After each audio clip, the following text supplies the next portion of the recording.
वहीं यमुनानगर के सिविल अस्पताल में आउटसोर्सिंग के 80 कर्मचारियों को हटाए जाने के बाद कर्मचारियों ने सिविल अस्पताल के खिलाफ जमकर नारेबाजी की। स्वास्थ्य ठेका कर्मचारी यूनियन के बैनर तले सिविल अस्पताल के खिलाफ जमकर नारेबाजी की और कच्चे कर्मचारियों को पक्का करने की मांग की जा रही है। देखिए रिपोर्ट। कोरोना के दौरान जहां सभी जगह पैरामेडिकल स्टाफ और स्वास्थ्य सेवाओं की कमी से लोगों को जूझना पड़ रहा है, वहीं यमुनानगर में 80 आउटसोर्सिंग के कर्मचारियों को हटा दिया गया है। प्रदर्शन करते ये लोग इसी बात का विरोध कर रहे हैं। इन कर्मचारियों की नाराजगी और भी वजह है, सुनिए इन्हीं की जुबानी। हमें धरना प्रदर्शन करने के कोई शौक नहीं है यहाँ पे सर जी। हम कोरोना योद्धा हैं सर। पिछले 1 साल से हम अपनी जान और अपने परिवार की जान जोखिम में डाल के सर हम दिन रात जो कोविड के पेशेंट हैं या सही जगह में सर हम दिन रात उनकी सेवा करने में सक्षम है सर। और जो ठेकेदार है और पीएमओ और सिविल सर्जन है, इनकी तीनों की मिली भगत से सर ये मतलब कर्मचारी नए आते हैं, उनसे 70-80 हज़ार रुपए लेकर के सर उनको नए कर्मचारियों को रख रहे हैं। हम सर ये कहते हैं नए कर्मचारी रखो आप, लेकिन आप नई सैंक्शन मंगवा करके उनको रख सकते हो। दरअसल पैरामेडिकल कर्मचारी पिछले साल की तरह इस साल कोरोना काल में भी दिन रात अपनी सेवाएं दे रहे हैं।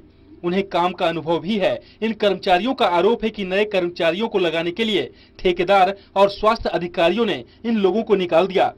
इनकी सरकार से मांग है कि इन्हें तुरंत नौकरी पर रखा जाए। सिविल सर्जन ने ठेकेदारों को लिखित में आदेश दिया हुआ है कि कोई भी सीएमओ और सिविल सर्जन किसी भी कर्मचारी को नहीं हटाएगा, क्योंकि पुराने ये कोरोना योद्धा है, इनको एक्सपीरियंस भी है, ये सक्षम है सेवा में दिन रात करने के लिए सर जी।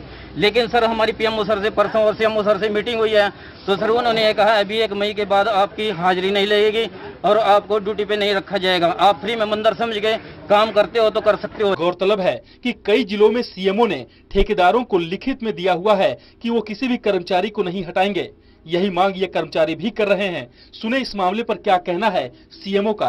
देखिए, आउटसोर्सिंग की जो प्रक्रिया है वो इनके ऊपर जो है जो कंट्रोल है वो जो ठेका दिया जाता है, तो आउटसोर्सिंग की एजेंसी होती है जो इनको आउटसोर्स व्यक्तियों को कंपनी पर लगाती है। हमारा प्रयास ये रहता है कि जो लोगों ने बेहतर काम किया है हम उनको कहते हैं कि जी इन लोगों को लगातार रखा जाए और जो लगा हुआ है काम उसको ना हटाया जाए। लेकिन ये पूरा का पूरा जो प्रणाली है वो इस तरीके की कि जो व्यक्ति ठेकेदार है, जो ठेकेदार लेता है वो उसी के वो एम्प्लॉई होते हैं। पहले वाले भी उसी के एम्प्लॉई होते हैं, अगले भी उसी के एम्प्लॉई होते हैं। तो हम तो सिर्फ principal employ, being principal employer हमारी जिम्मेदारी सिर्फ ये होती है कि कोई अपात्र आदमी, जैसे कि जिसके पास डिग्री नहीं है किसी चीज़ की या जिसके पास क्वालिफिकेशन पूरी नहीं है या जो जातिगत आधार पर इनका आवंटन है एज पर कास्ट बेसिस जो सरकार की पॉलिसी है वो इम्प्लीमेंट हो रही है कि नहीं हो रही है, ये देखने की हमारी प्रक्रिया होती है। उसमें हम जरूर करते हैं, लेकिन किसी व्यक्ति को लगाया जाए या हटाया जाए ऐसा कोई नियंत्रण जो प्रशासन का और इनका ठेकेदार के ऊपर नहीं होता है। गौरतलब है कि स्वास्थ्य मंत्री अनिल विज ने पिछले दिनों पत्र जारी किया था जिसमें कहा गया था कि कॉन्ट्रैक्टर बदल सकता है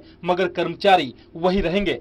हरियाणा के कई जिले करनाल, पलवल, फरीदाबाद, पंचकुला में जिलों के सिविल सर्जन ने ठेकेदारों को लिखित में निर्देश दे रखे हैं कि वो किसी भी कर्मचारी को नहीं हटाएंगे, लेकिन यमुनानगर सहित कई जिलों में ऐसा नहीं है। कर्मचारियों के इस आंदोलन के बाद सरकार इस मामले पर क्या एक्शन लेती है ये आने वाला समय ही तय करेगा।